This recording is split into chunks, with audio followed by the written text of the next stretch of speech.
Don't feel nervous about following a crowd, because sometimes that crowd has really got their finger on the pulse, but also don't be nervous about completely forgetting what the crowd's up to this weekend and going your own way.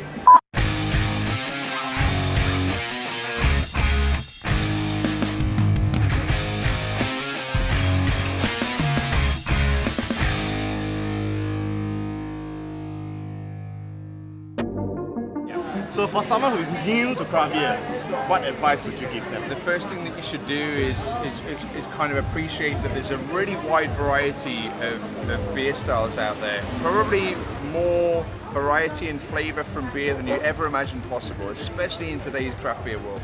Get out there and be adventurous. Definitely pay attention to what people around you are going crazy about. Don't forget the classics.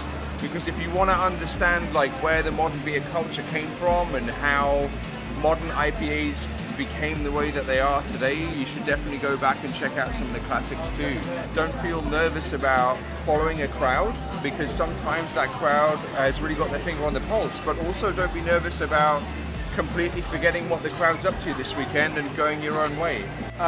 What is your inspiration in terms of coming out with a new brew? I'm often inspired by like moments in my life or in the lives of people around me, thinking a little bit about like what beer would work really well in those situations. We just made a new beer, a hoppy little lager. It's 3.6%, essentially a really low strength dry hopped pilsner. And that's supposed to like fit in all those times when you want to still hang out with people and kind of relax and have a beer, or you don't want anything strong, or maybe it's just hot as hell, you know, and you want something that's refreshing. So, you know, I tend to start with the social effect first, and then try and make the beer to fit that. But I think I read an article that one of the beers is like 14 pounds? 13.70. Right. Yeah. So that's a whole lot of money Yeah. to put on a pint of beer. So what have you got to say about that? It was really interesting when that happened.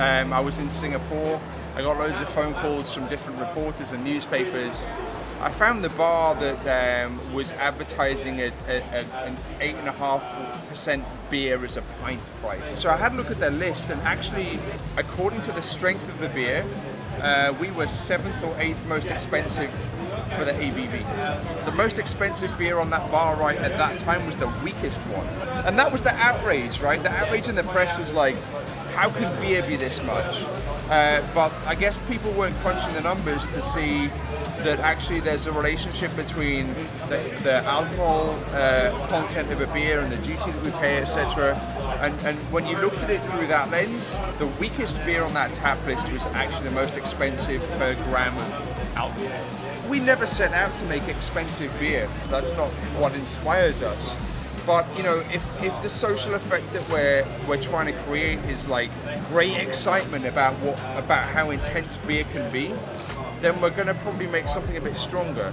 Because when you have strong beer, you have more alcohol that will evaporate on your palate and push all of those aroma compounds back through your nose, and you're going to get a great experience from all the hops.